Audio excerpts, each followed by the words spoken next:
Hello everyone, very important vocabulary for any teaching exams like UP PGT, TGT, GIC and LT grade.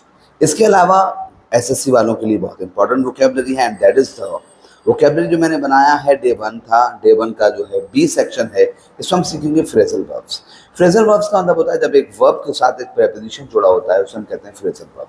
Ask for, और हम सीखेंगे कौन से ask वाले सीखेंगे। आस्क फॉर का मतलब होता है कुछ मांगना, किसी से कुछ मांगने के लिए आस्क फॉर आता है। आस्क आफ्टर होता है किसी के हालचाल के बारे में पता करना।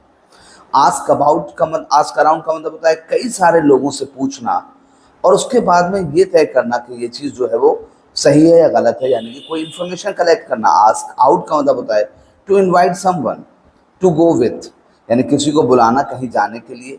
आस्क ओवर का मतलब होता है to invite someone to go to your home, यानी किसी को अपने घर बुलाना आस्क ओवर होता है। आस्क बैक का मतलब होता है to invite someone to return, वापस आने के लिए, कम बैक करने के लिए। एंड आस्क राउंड का मतलब होता है टू इनवाइट समवन, किसी को इनवाइट करना। Ask in, to invite someone in one's home.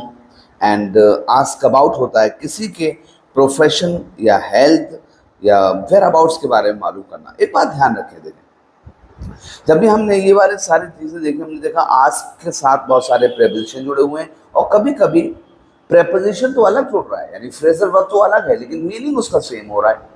तो हमें इनसे परेशान नहीं होना है, यही इसकी ब्यूटी है।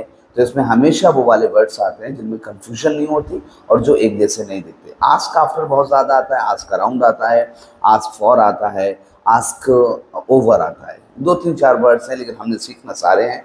And this is the phrasal verbs with help of ask